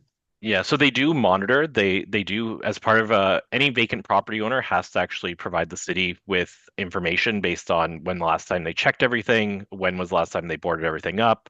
They do, we do keep due diligence on that. In this case, this was a pretty big building with a lot of nooks and crannies. And I imagine that people were able to find ways in without maybe people noticing or without the owner being aware that it was happening necessarily. So I don't know when the last time this owner provided us with that information, but I do know that it's typical that an owner has to bring that forward to us and let us know and keep track of everything. And they have to do it for insurance purposes as well, because the insurers want to know what's going on with the properties too. So I do know there is a level of due diligence. I just don't know enough about how somebody might have got into this building or when it was last looked at from that perspective. Somebody at City Hall probably has that information. I just don't have it off the top of my head. James, if I can just follow up, the Sure. fire chief upper answered a very similar question at council on Monday. So I recommend looking at the YouTube of that discussion because it's quite informative and it kind of talks about the interaction between bylaw and fire on this particular matter. And the follow-up question was asked about what can be done to improve that system. And I can't quite remember the answer. There was a lot of information, but I definitely recommend just checking out that part of the council meeting because it's quite informative and Chief Upper is very clear. So it's a good one. Thanks, Adrian. Thanks for the reminder, Adrian. I'll circulate the link to that for everybody so that way you can easily access that. Lorraine? Okay, Brian, you had mentioned about Nicholson and Macbeth, and strangely enough, I think I read in the market report for Memorial that something about Nicholson and Macbeth with the standard building. So they mentioned it in there, something about them being the architects of that. Of that building. So I was just going to mention that. And then the medallions, James, can you show those again? Because I thought, is it WB? Because I thought it was William Bartlett or going or something. But then I One thought was I saw William and one was Henry. oh, yeah. that's why the William and H. Henry. That's why the H. Okay. Because I was trying to figure out why, because so I saw that one and thought, okay, William Bartlett, we're going or whatever. And then I looked at that one and I didn't remember Henry. Okay. I hope that when they, and I know Adrian is here, I hope that when they get to the museum, if that's where they end up, that they don't, that they're put prominently on display. It wouldn't be something that you would put, in storage somewhere. Because I know that some items have to go in storage so that you can rotate items. But I think those are really remarkable and should be prominently displayed somewhere. It Won't be and displayed if right away, but they will be displayed right. eventually. Yeah, and same with the sign. So we have an exhibit that we just opened last year Mhm. that features lots of other architectural remnants from lots of other buildings that have come down. So I need a little bit of time and budget. As you know, our exhibit schedule is planned very far out. Right. So the money for 26 and 27 and 28 is already spent. So I'll try my best, but it's very expensive to make a change like that because in a quality way. So definitely it's our intention to put them on display, but it's not going to happen right away. And I'm not trying to put pressure on you, Adrian, at Oh, all. not at all. What we probably will do in the meantime is do a video about them and that kind of stuff. So it's not like Okay, that'd be great. they're not going to sit in storage, and nobody's going to see them. We'll activate all of our tools so that they aren't forgotten about. Yeah. And pressure away, all good. But I think it would be important, I think, for people in the community to actually be able to see them on a regular basis. So it'd be nice if they were somewhere that they could see them. Yeah. Even on, I hate to say this, not even maybe not necessarily at the museum itself, but if there was, say, at City Hall, for example, or there's someplace to store them there, and eventually they got to the museum. Yeah. More pressure, more pressure. You see, I see what you mean. Temporarily. Yes. I don't know. Well, that's a great idea, and I'll bring it forward. I don't know how I'd go about that, but I will think about it, and I'll just keep pressuring you, and eventually we'll get there. I think that's a really interesting idea. In the meantime, yes, and that's something that's possible, but it just involves more people and figuring it out, and we're good at that, but you can probably see the wheels are turning now. So let me bring that forward. Yeah. Okay. Thanks, Adrian. Great idea. Yeah. And just along the same lines, Adrian, that standard sign, I mean, it looks like it's, kind of, the paint's peeling and stuff off it. Yeah. Would the standard protocol at this time be to leave it in its current state, or would there be restoration done on it? We don't normally participate in restoration. We would clean it up so that it's not, like not dirty, but it's not normally something that we would do. But considering its, special status, I can't promise anything, and it's not quite my department, but it's hard to say. So it's not unreadable. So it's part of its story now, right? So it's not something that, yeah. And that's a really difficult question to ask that I will definitely bring forward, but I would expect that it would just be preserved and not restored. Okay. But I could be. Yep. Holly? Well, there was a picture yesterday, I think it was on Facebook, and there was two firemen carrying the sign down the road, and someone had been walking by and snapped it. But I tried to look for it just now. I took a screenshot, but I couldn't find it. And it was kind of a cool picture because they were carrying it, so it's going somewhere. Do you know what time that was posted? Because the picture I took was at 5 o'clock yesterday. So. Oh, was it? Oh, yes. Yeah. I'll look for it again, James. Okay, thanks. I made sure to reach out to people immediately afterwards and this morning. So hopefully it was firemen carrying it. They were just dressed as firemen, just like at the Louvre. It is the one. Sorry, Holly, I didn't mean to interrupt, but it is fascinating the number of people that have reached out to the city asking for things from this building.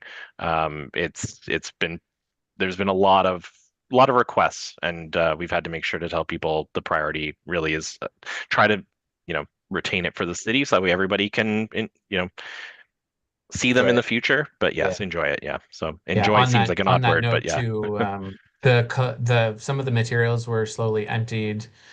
So we got some materials in 2013 when they left, and then we got some more materials that they had taken with them to their 1 St. Paul address when they left 1 St. Paul. And then we got some more materials most recently when they left wherever they went after 1 St. Paul, when they left that space. And I think they're all working remotely now. So a bunch of those materials are also on display. Yeah, anyway. So that's good news. It's not like there was a bunch of historical material inside the building. Luckily, it was already, and that was very, as we mentioned, as we were talking about with the Welland House, it was very similar to the Welland House, where a lot of historical material was already donated and out of the building. So. I didn't mean to interrupt, but you can go ahead. That's okay. I think there's just a lot of people had a lot of memories there. There was a lot of people worked for the Standard for years, all the different positions, right? There was a lot of local employees that have a fondness and have gone to the site to see it. One more quick thing. I know you always talk about La Scala, but I always remember it as it was Jordan Stewart's. It was a lovely upscale women's clothing boutique owned by Diane Mannon, and upstairs was Stephen Dominic's photography studio, and it was very grand upstairs of that building. So I really hope that that building can be saved. Yeah, because there's a lot of really good Victorian woodwork in that building, like the stair rails and you know, the Fireplace. baseboards and window trim and all that, you know. John Crawley. Yes, just a funny note. My mom was the librarian at the Standard for I don't remember when she started, but she retired there back in I think 1980. And I also have an art piece that she made. She was one of the local artists of Niagara Artist Center, and she has a piece called "The Newspaper Column," which is a probably 6 feet now, 7 feet tall, that she made of individual sheets of paper from the St. Catharines Standard, torn them out by hand, and put them on a steel rod. And that was her one of a show she had at Robin Hall way back in the time. That she made all kinds of columns, but one was this piece called the newspaper column. So that's just an old memory I have. Interesting. Actually, I don't know what I'm either I can't find anybody interested in this art piece, but I have no room for it. I don't know if the museum would be interested in it, but anyway, just a thought. Thanks, John. Do we have any other questions for James? Robert? I was just thinking about this, the lintel that you'd mentioned earlier, the carved stone lintel. I saw a recent picture of it, and it's like the Gothic font that they normally are and still use in the standard, but the D's were transposed in there when they were making it into B's, so it would be there's an error built into it. It'd be worthwhile to look deeply into this or acquiring this before it's gone, if it's not gone already. It's very interesting. As soon as our meeting's over, I'm gonna send off another email to a bunch of people and make sure that a number of these items are flagged. So just in case somebody has them and I'm not aware of it. So yeah, great, thank you. So it clearly shows that they weren't even doing proofreading way back when they did That's right. lintel. It's ideal for a newspaper. Where's the editor when you need him? Minding their P's and Q's. That's right. Do we need a motion to receive your update, James? We can. John, you still have your hand up. I don't know if it's from previous or if you have something new.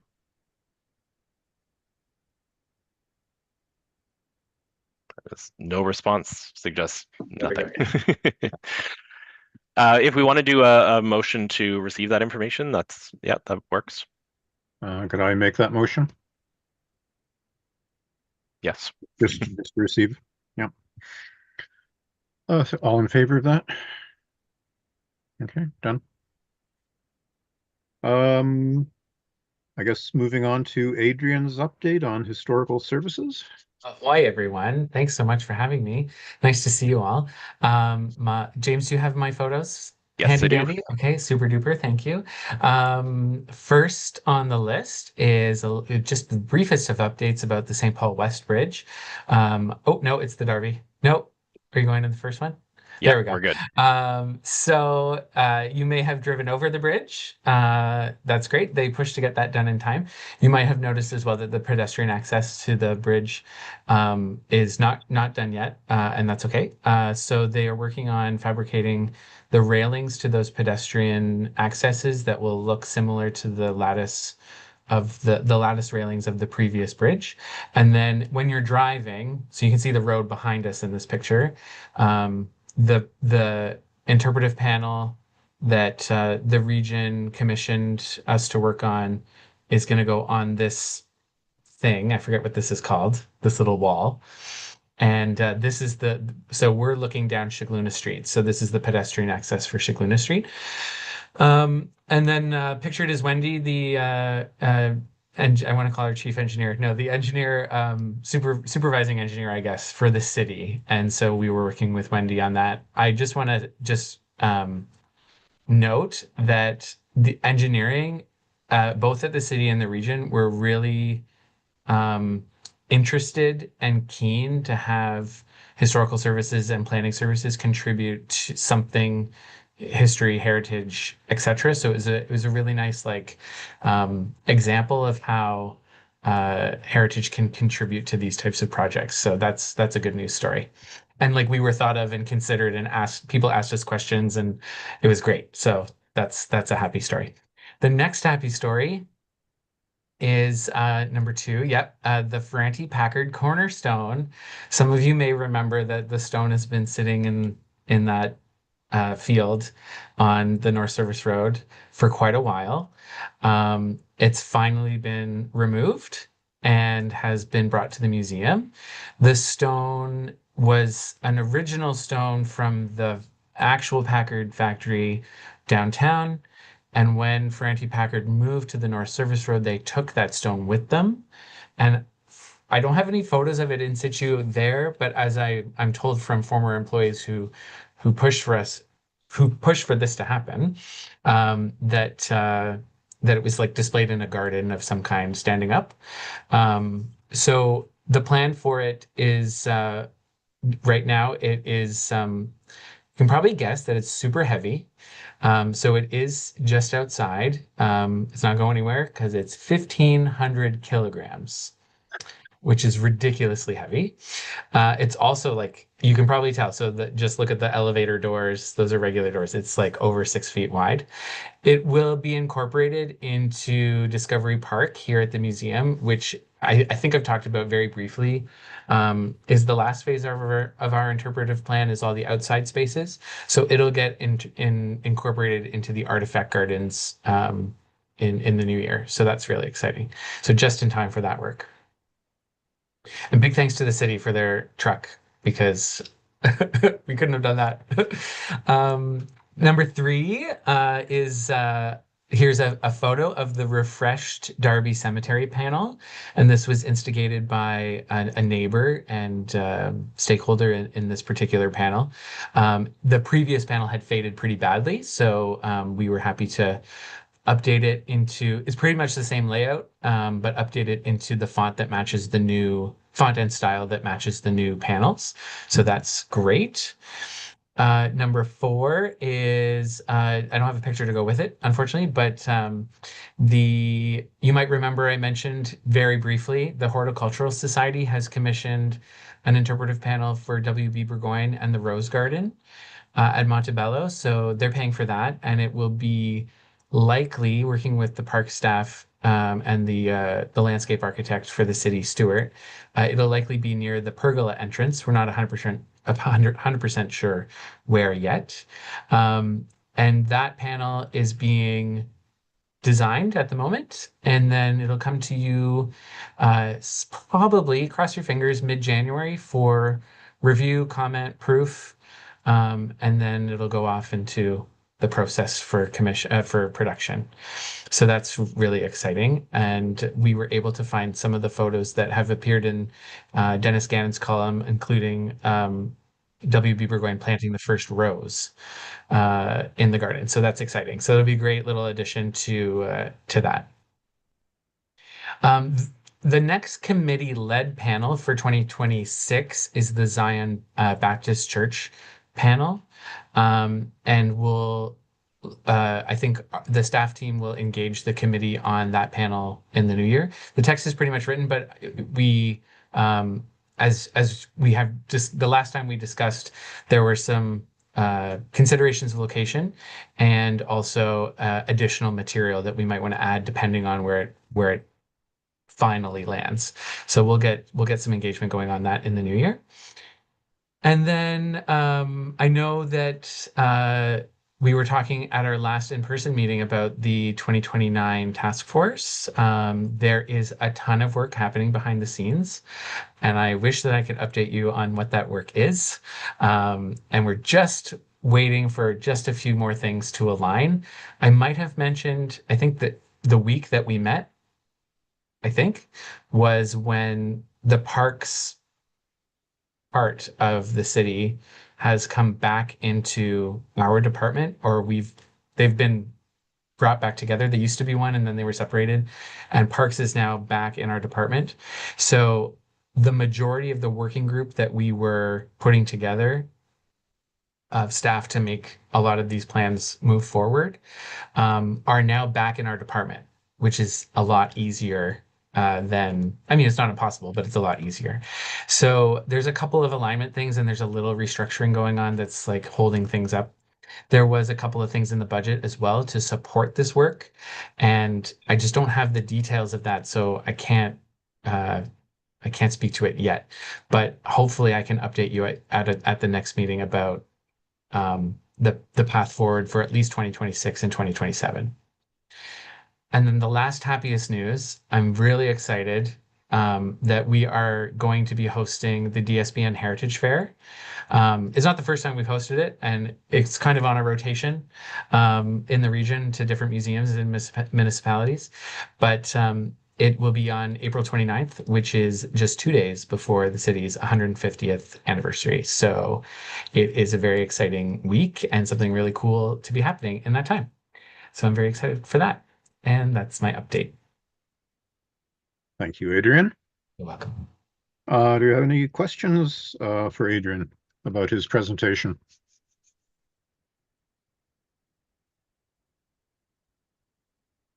Lorraine. Lorraine.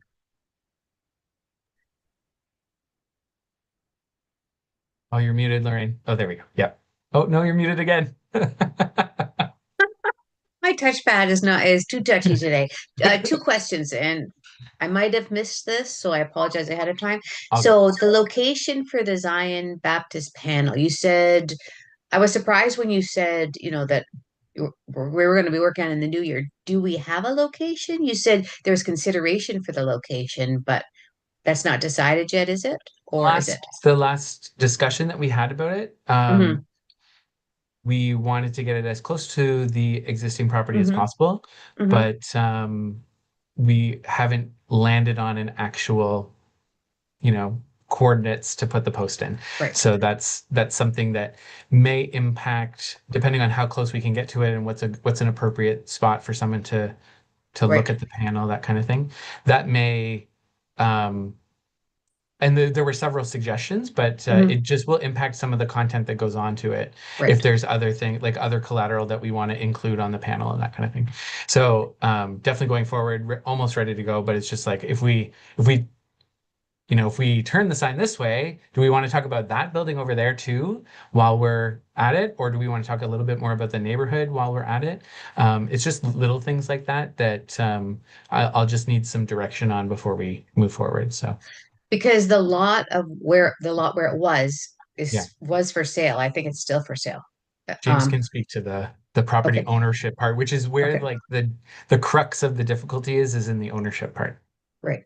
Yeah, and then I had suggested Storm, but then they had said they thought it would be better if it was right on the site, which I agree with too. But yeah, unless I had heard the property was for sale, I don't know if it's changed hands yet, but they weren't the previous owner or the current owner who had the property up for sale wasn't interested in having the sign on there at the moment while it's still up for sale. So yeah. Right. Okay. So we're still looking for a site, basically. Just like the specific site. Yeah. It's going here. Yeah. Here. That part. Yeah. But we'll come back with some options. I think is probably the best thing for us to do.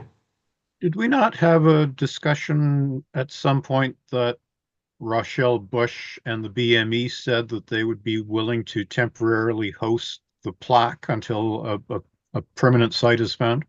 In the meantime, tourism was also doing their signs, and they updated their signs at the BME as well. So it would be a lot of signs there, and that's possible. We can do that.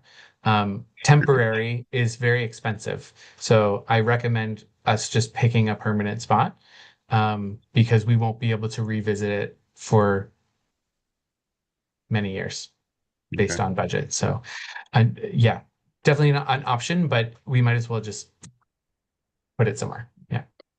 I have one more thing. So the DSB and Heritage Fair, when did you say that's going to be? This coming year? Wednesday, April 29th. Right. Okay. So I would recommend that everybody in the team, if you could, go to the Heritage Fair.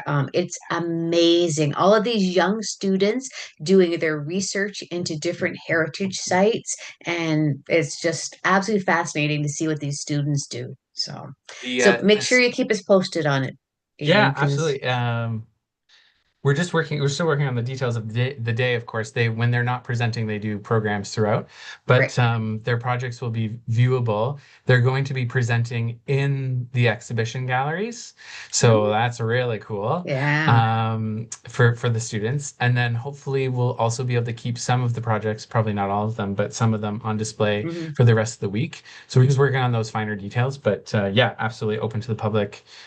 Easier to view when they're not being judged because they have to present, right? So easier to come in between, but I can send that detail out to the team if you like. Yeah. So I would encourage everybody to go if they can. And Thanks, Adrian. The winning student submission gets an honorary seat on the Heritage Committee.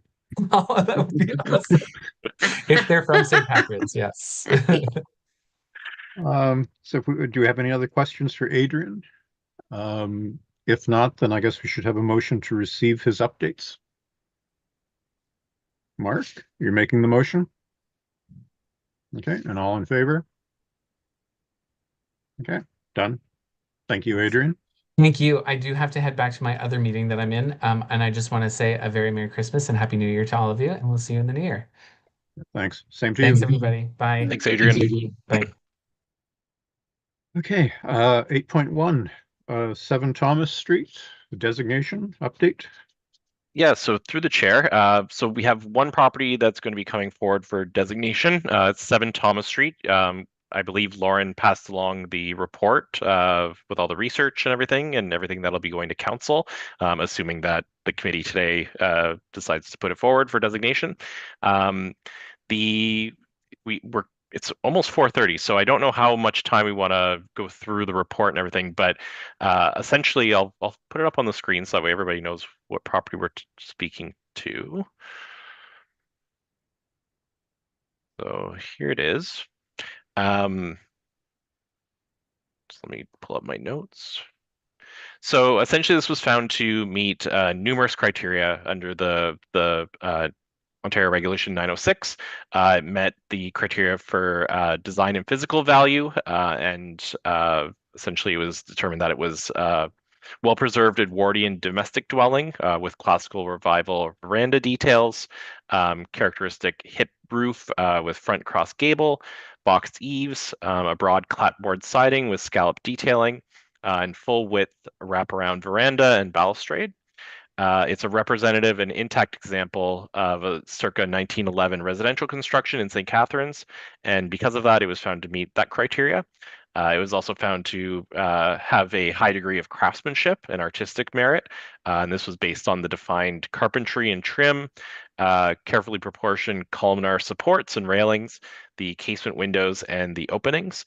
And then the veranda detailing and tight cornice returns demonstrate quality workmanship as well. Was not found to meet any sort of high degree of technical or scientific achievement.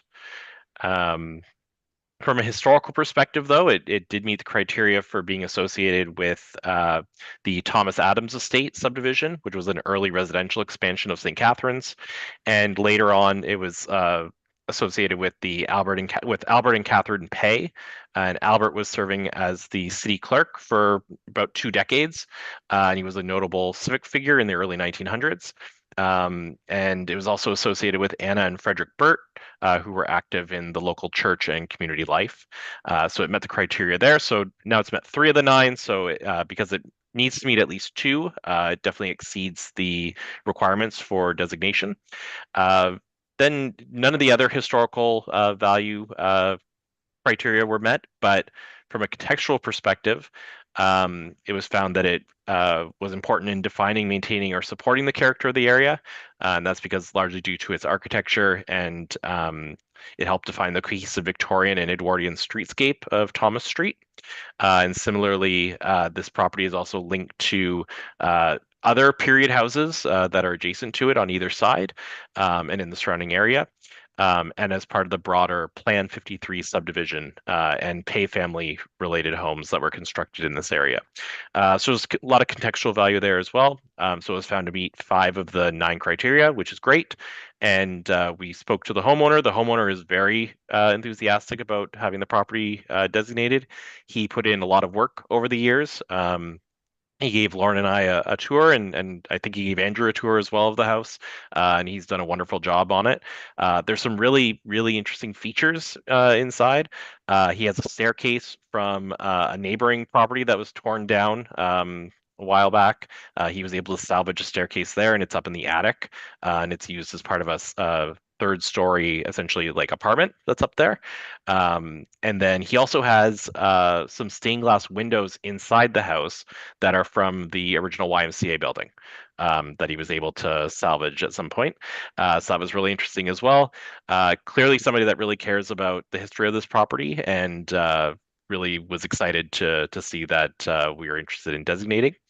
And so as long as there are no concerns from the committee, we'll bring this forward to council in January to have a notice of intention to designate put forward. And hopefully within a month of that, we will have another designated property on our register. So that's really great. This is a really nice property, really nice to see. And it's also a property that wasn't originally on our register. So it's really great to see another property that wasn't previously acknowledged added. So happy to answer any questions. I didn't write this report. It was mostly Brian and Andrew and Lauren piece of work, which they did a great job on. So I don't know if I have a lot of details that I can respond to, but I'm sure between Brian and Andrew might be able to provide some background if anybody has any questions. So I'll leave it at that. And then once we're done chatting about this property, I'll talk a little about there's 2 other properties that we were talking about bringing forward, and I'll provide a little bit of background on what's happening with those and what we're going to be doing going forward. But in the meantime, are there any questions about 7 Thomas? Mark? Yeah, thanks. I just want to say that the report was very thorough and well done. Good job, guys. So if we don't have any further questions or comments, then I guess we need a motion to Yes, I will for put that up on the designation. screen.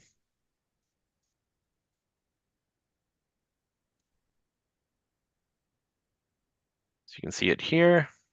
Apologies. That the St. Catharines Heritage Advisory Committee recommends that the property at 7 Thomas Street merits designation under Part 4 of the Ontario Heritage Act, having met the criteria for designation under Ontario Regulation 906. So this recommendation will go into the staff report, which will go to council next month. So does somebody wish to make that motion? Robert? Thank you. Would you please do? No? And all in favor? Done. Very good. Great. So the other 2 properties that we were planning to bring forward were 2 Queenston and 260 Vine Street. Bunch of work had been done on those properties, and we had talked about them at the last designation subcommittee meeting. In advance of this meeting, Lauren really tried hard to reach out to the owners to let them know that this was happening, because previously we hadn't heard anything from them. We had sent out numerous letters over the last year, and apparently they received them, but did not decide to respond to us, unfortunately. So Lauren reached out, was able to get in touch with them. Unfortunately, in both cases, the owner said they weren't interested in designation. And so it's unfortunate that a lot of work went into it, into both of those properties, and that at the very last minute, unfortunately, they weren't interested. So this is an issue that I feel like we're going to run into quite a bit. And Tammy and I, our director, Tammy Kate, we've been talking about it, trying to figure out, okay, what's the plan going forward? Because you saw the amount of work that went into 7 Thomas. That amount of work goes into every property that we're bringing forward. And Brian, Andrew, Robert, Holly, Mark, you're all in this subcommittee that are doing a lot of work and putting a lot of time and effort into it. And to have the amount of work going into it not result in designations is really unfortunate. And so Tammy and I are talking about, what do we do going forward? One of the things we are going to be doing is bringing forward a report in the new year about a tax rebate program, which is something that we had talked about as part of the Downtown Heritage District study. It was something that Councillor McPherson brought forward as well, the idea of. And so we're working with finance right now. I met with them this morning to get that report started. And hopefully in the new year, we'll have a report going to council with a recommendation that Part 4 properties should get a rebate on their taxes. Obviously, council would have to side with that, but we're hoping to use that as a carrot going forward to be able to say to property owners, if you're interested, if maybe you're not quite sure, but maybe this helps you make the decision to designate. So I will keep everybody posted on how that goes. We're planning to go to council in February with that, and hopefully that works. And then we won't run into situations like this where property owners aren't responding to us, and at the last minute, we're finally able to get a hold of them, and they're saying no, because that's just not good for anybody. So that's where we're at right now with those. But happy to take any questions on that. Andrew? That's great news about the discussion about the property tax rebates is moving forward. Yeah, is that all Part 4 designated properties, or is there some limitation on that? Is it, for example, residential only properties, or what is the? Well, I think we're going to bring forward the idea that any Part 4 property, and let things kind of council decide if that's something that whether they want to divide it up and say, only commercial properties or certain percentages for different types of properties. There's lots of different variables. We just want to put it out there for them and say, here's, because essentially at the end of the day, it's going to be out how much does that impact the budget, right? And so if the amount, for even 10% was very large, council might say, oh, that's a lot of money, right? But if we do the math and we look at everything, we say, present forward numbers that are more palatable, maybe there's a way to have tax rebate program in place for everybody, right? So for all Part 4 owners. So we'll see. It's early, we're going to present the numbers and we're going to present our recommendation. And personally, I think all Part 4 owners should benefit from it, because in a large part, they're providing a public good, whether you're a commercial or a residential owner, and I think that's really important. So hopefully it's something that we can make a good argument for as part of our staff report, but obviously it's it's up to council at the end of the day. So yeah. And I think what we'll do is in January, as part of that report, we will bring forward something to this group to have a motion then put into the staff report to make sure that the opinion of the Heritage Committee is incorporated into that staff report. Lorraine? Can we still read the reports though, James? Yeah, I'm happy to circulate them. That's not a problem. There was a lot of really good work and research done on the properties. And what I will say is, as much as we're not bringing them forward right now, that doesn't mean that, in the future, we won't be able to bring them forward, right? So, right now we have a council that says, we'd prefer to have our property owners agree to designation. That's not how it's done in all municipalities. A lot of municipalities do not do that. There's an election next year for all. We don't know what the next council will look like, and we could bring these forward at that point. And the other thing is, if the tax rebate program is in place, we can come back to these owners and we can say, this program is now in place. Is this enticing to you, and does this change your mind? So I'm hopeful that that work will still be usable down the road. It just won't be immediate, unfortunately. Yeah. I think we need to recognize the work of our colleagues, as you have. And I think that when we read it, that also gives us another opportunity to reach out to our colleagues to talk about the great work they've done. Oh, for sure. The amount of work that that group has done over the last year and a bit has been phenomenal. And to see it, I'm not a fan of seeing the work pulled at the last moment, knowing how much effort was put into it. It bothers me a lot that volunteers like yourselves are putting in a lot of time and effort, and that it's not coming to fruition. So, yeah.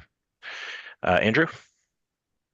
Just just along those lines, the properties change hands, right? So if a property changes hands, then having that information readily available is very valuable. And the current council has made an exception in the case of the Welland House. So, under an exceptional circumstance, I think they would consider a designation, even if the property owner was not in favor of it.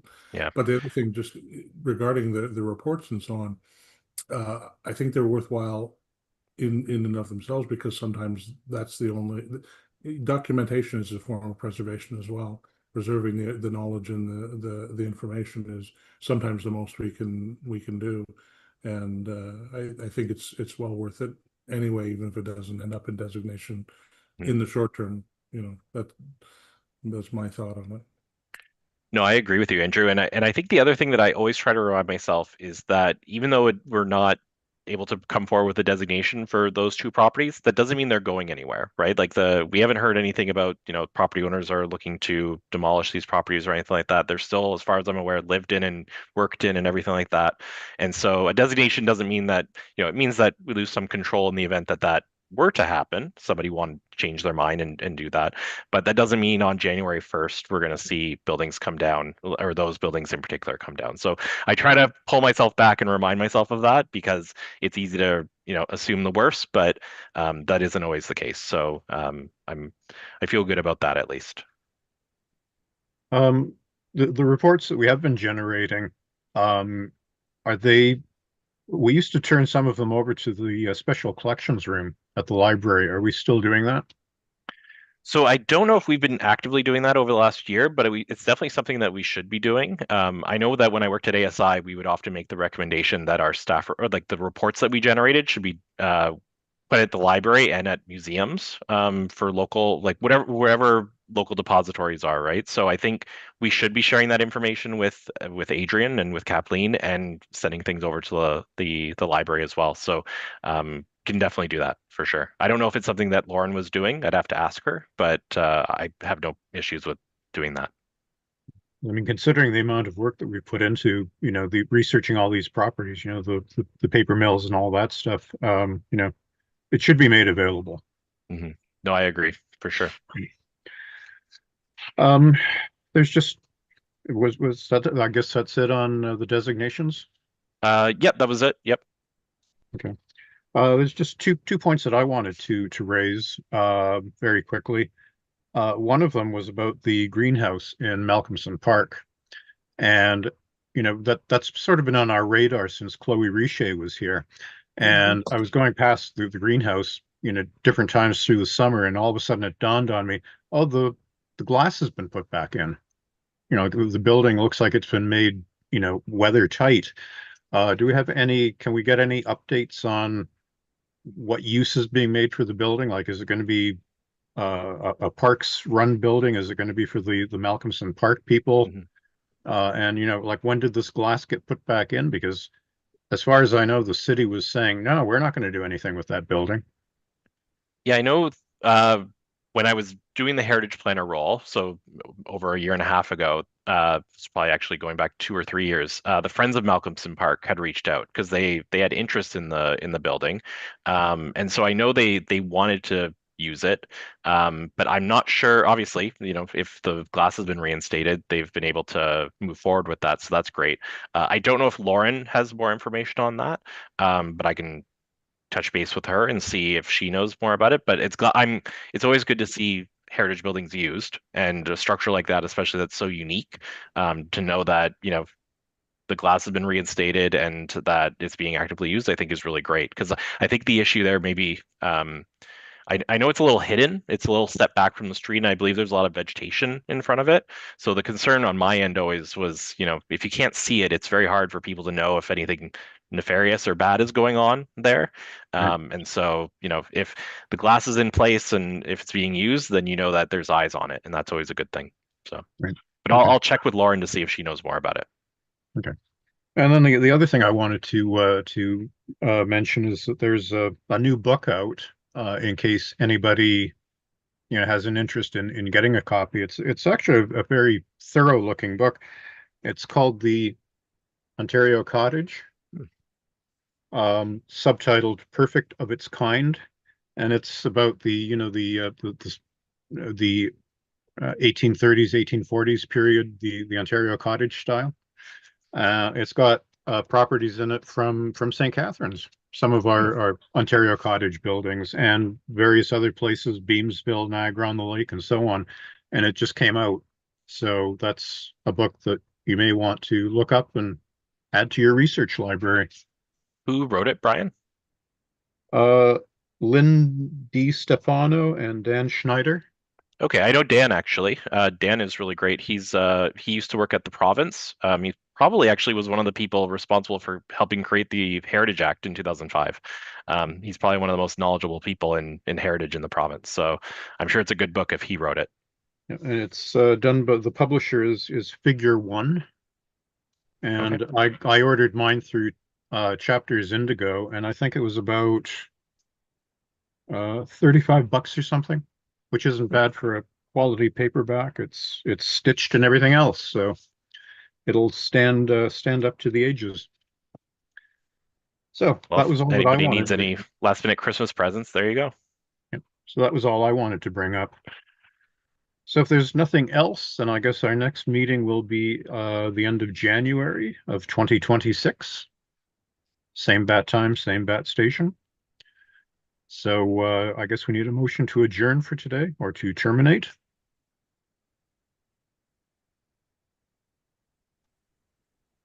Nobody Okay, I'll wants to do it terminate? again. I'll do it again. Well, let's say John Crawley wants to terminate for today.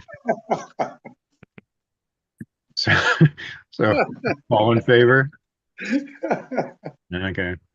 So anyway, I just want to wish everybody a Merry Christmas and a Happy New Year. And we'll All the see best, you all everyone. in 2026 with rosy cheeks and ready to go. Merry Christmas. Merry Christmas. Yeah, have a great Happy holiday, holidays, everybody. everybody. Thanks. Thank you. Okay, thanks. Bye. Okay.